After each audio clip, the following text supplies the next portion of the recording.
Amanda, did you pick those pictures? Did you know how many pictures were Wisconsin on your? Did you see the Madison picture? I think I was Yay. supposed to come here to like help inform you guys, but really Wisconsin has more helped informed me, so I'm all ears. Yeah, it's pretty cool. I liked some of your comments, and like you said, just the fact that we match up on something. Good.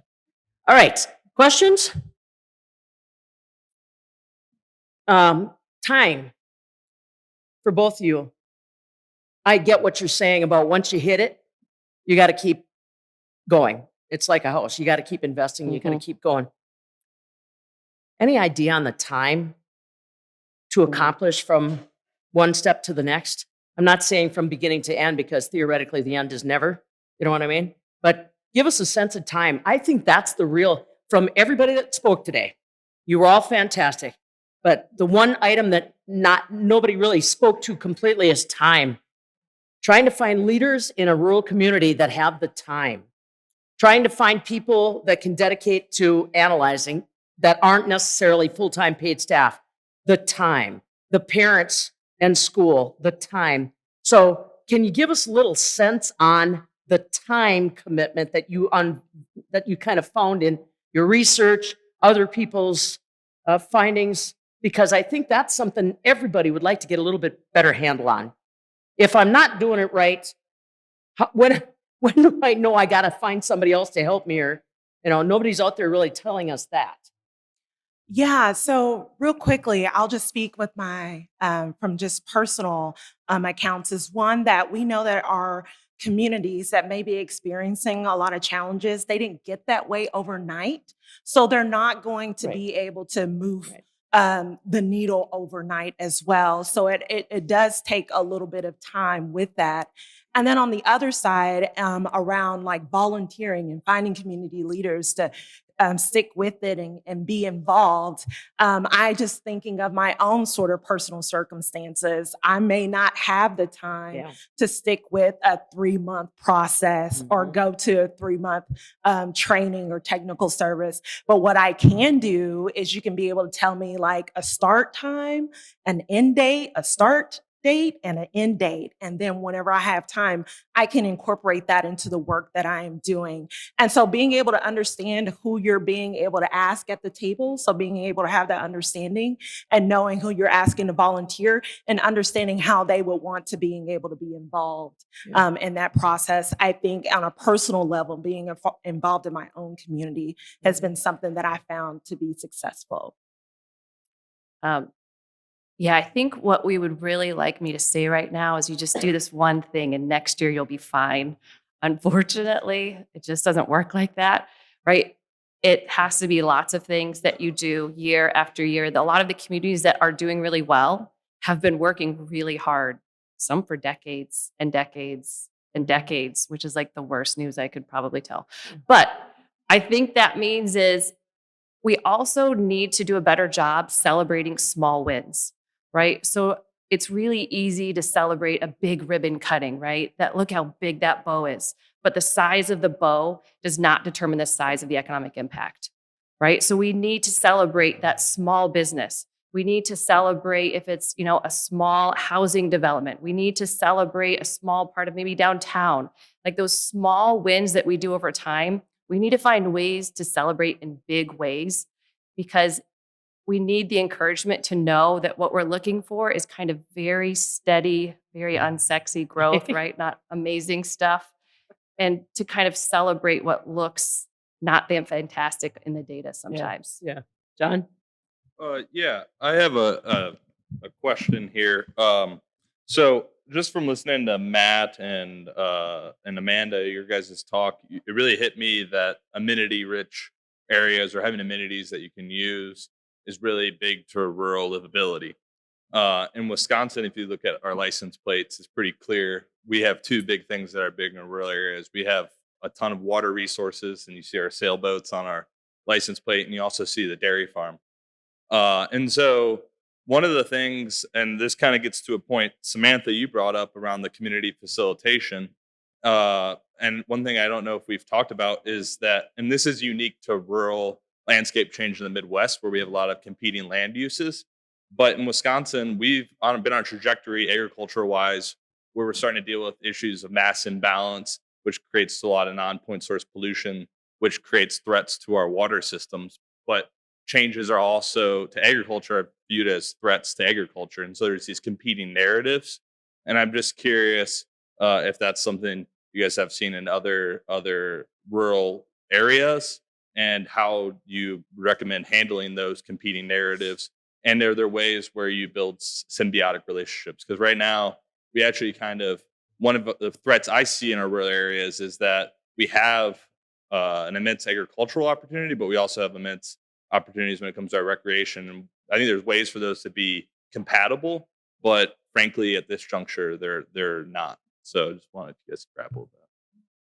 Well, yeah, I think the short answer is carefully. Um, I can tell you, all focus on Ohio. Um, on average, if you have natural amenities, you get higher growth. In Ohio, you get lower growth. Ohio's different. What are we doing differently? Well, we advertise Lake Erie as a place for businesses to come and use the water and dump in, right? I've heard a policymaker say this. I was like, "Ooh, you can't advertise having a great lake, but also go to businesses and tell them to go dump in it," right? Those are competing interests, right? How do we do this in a way? And I think we also need to realize that ag is a business, right? Their families need to survive. It's a business, and they're going to make business decisions, right? This is, and again, this is me as an economist hat, right? We should expect people in general to work towards, their interests and for their business, right? If you do have those competing interests, right, then that's a place to step in and say, what can we do from a policy perspective to, it could be subsidize a different way of doing that ag, or to map out specifically where that runoff is, right? So in Ohio, we get very large algae blooms occasionally in Toledo, but it's not just from ag, right? Yes, ag is part of it.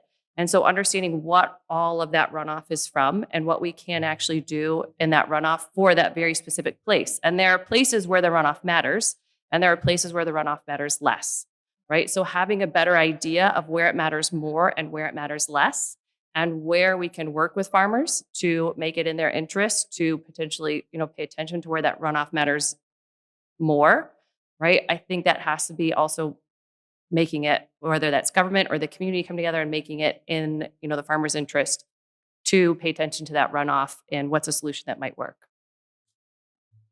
Yeah, I think this is a place where, like you had mentioned, like the community facilitation is going to be your strongest suit as well in that conversation.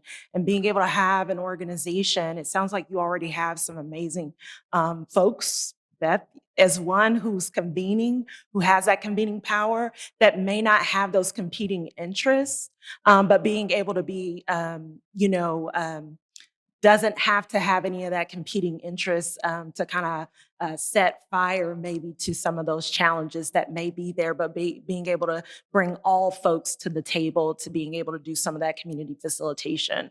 So being able to rely upon resources such as that, that are maybe be inside your community or outside of your community that your state offers, I think is definitely a really good start to kind of being able to kind of really think back to not just what Amanda was sharing, but then also kind of having and being able to rely on those resources for community facilitation. Don't go it alone. Pete?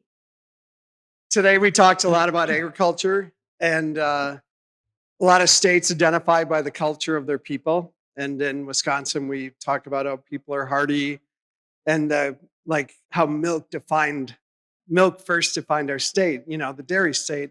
Have you gotten any measures of people talking about the character of how they grew up or who they grow up, like their parents and grandparents? Is that a meaningful thing that they're looking for?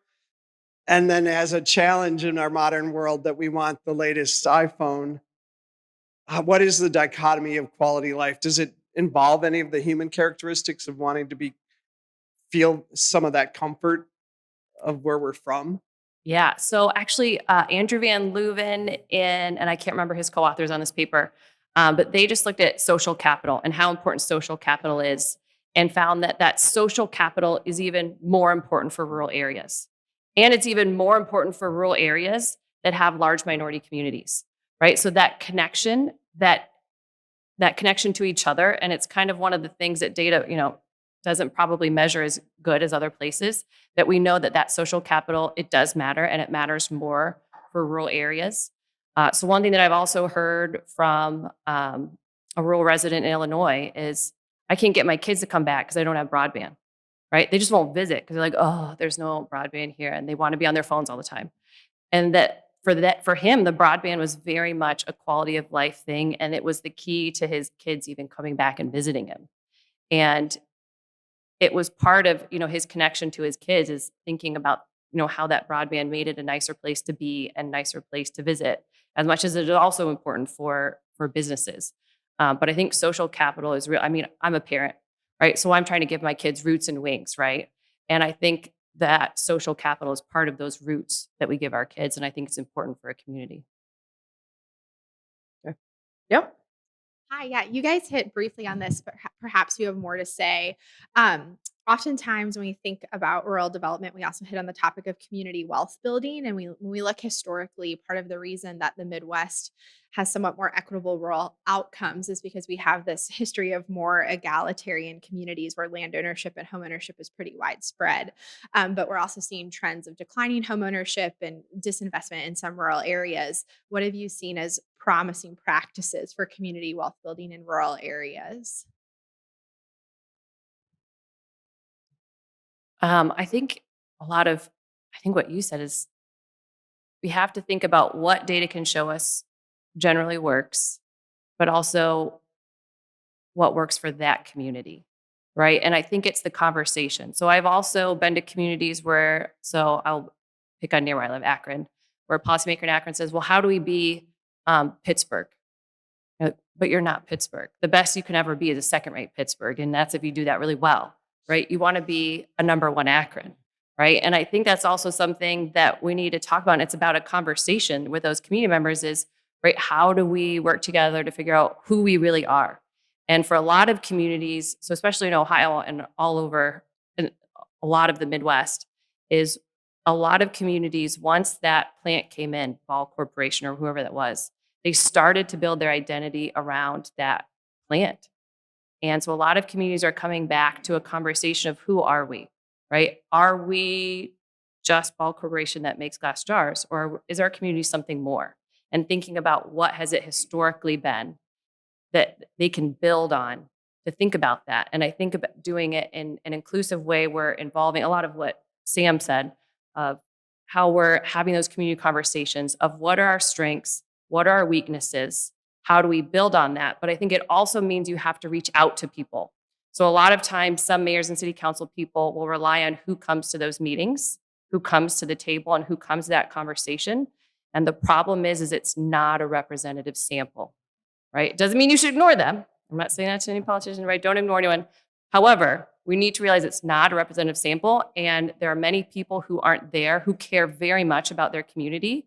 So it very much also means finding people where they are at, which might be different in every community of where they are at, right? Are they at drop off for school? Are they at the grocery store, right? Finding people where they're at to figure out what they view as, what are their struggles, what are their community strengths, and how you can build on that for broader community economic development. Yeah, and I just add to some resources that we have available that we have the Richmond Fed, who's working with Invest Appalachia and Appalachia communities, really working on and understanding around rural development hubs and kind of creating and working in that space. And then the next is, I'm just thinking about my own set of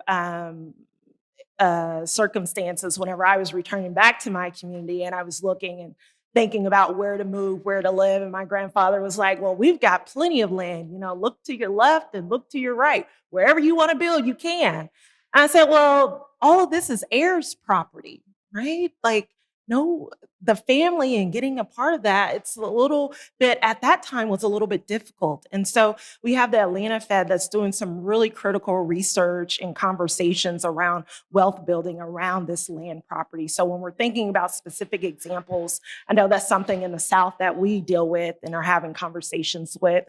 And I think that this is where, us in the Fed space can really play an important role to be community researchers and areas of looking at and working with communities around this conversation around wealth, because a lot of times we have the ears of understanding and working with these financial institutions and other players in that space.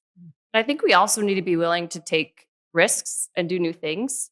So as much as we see like recreation has worked in a lot of areas, a lot of the recreation jobs don't pay that well.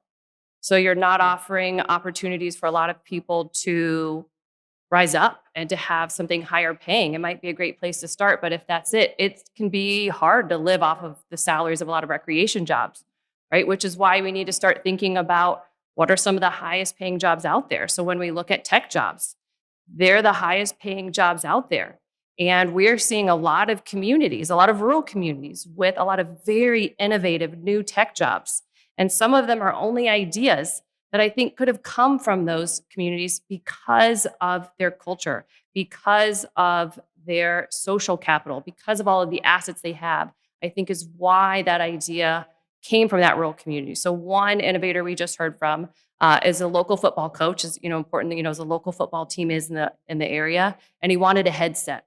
And he was looking for, I just want to buy a headset like that you see on TV for the football players. And he looked at how expensive they were. I literally could not even guess what he said. They're like $500,000, right? And he's like, whoa, that's beyond my salary as a high school football coach, right? I can't afford that. He's like, there's got to be something better. And he came up with it. So he's working on a Bluetooth headset that is way cheaper than anything he could buy in the market, right?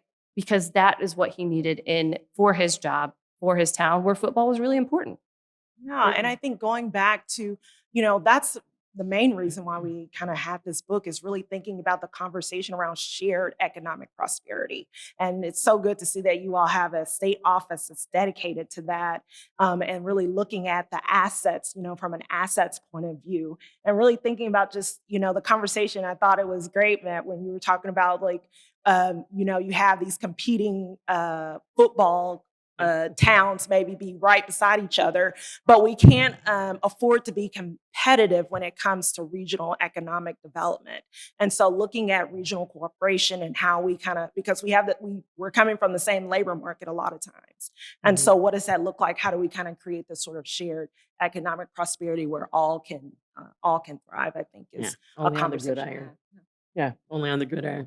And appropriately enough, the last question from our dude that sent us on this merry little trip today, Paul. I've got a question. Both of you had this in your slide set. Samantha, I think I took a picture of it.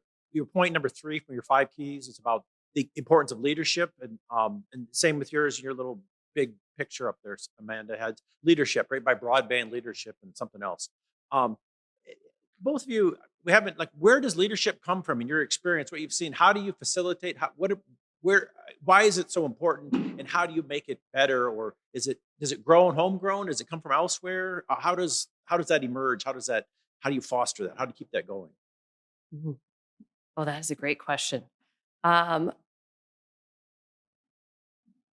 think, so I'm also an Air Force Academy grad. So we learned a lot about leadership in my program and thinking about leadership and how we can build that leadership up. So I think we've moved from this thinking that something's innate in us, like you just have to be born a leader or born good at math or born good at whatever, to really knowing now that it's built. It takes practice, right? And I think the same is true with leadership.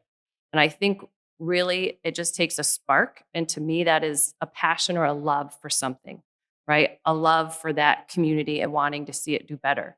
And a lot of what we are seeing in a lot of communities that have this kind of leadership capacity is it starts with a spark, a love, right? To want something better for our community, to want to see our community succeed and do well. And then from there, sometimes it's trying and failing and taking input and, taking that spark and building it from there in a community and figure out who are kind of the stakeholders and who do I need to reach out to in that community to start to build momentum. And so I think it really just takes a spark, a lot of times a love for that community, and then, reaching out for insight. And this is really what we try to do, with research, and whether it's, the Fed or where I work, of what insight can I provide for that leader, right? Because they don't have an economist on staff, right? So what can I provide for that rural leader that could help them? All right, here's my spark. Now here's something I can try. Here's something that worked in this community that might work in my community. Here's where I can adapt it. And so this is where I think it becomes especially important for rural communities to have that good data-driven research of here's something that we can try that will work for our community. Yeah, I've had the great pleasure of reading the 600-page book of what we have together, and it comes up time and time again around leadership. How do you foster it? How do you grow it? What's needed? Whenever when we were talking with folks, they were saying, well, it takes really good leaders that are in those communities and rely upon them. And so it comes up time and time again. And I really love, there was about 2 or 3 examples where they actually, have these sort of leadership or, I heard that there's even kind of one within the cooperative where you have a leadership development program. And it's just so key to being able to both where you're not just trying to have these leaders together, but you're learning, right? That those folks, whenever you're bringing them together, they're actually teaching us something more about what it is that can happen and what's possible.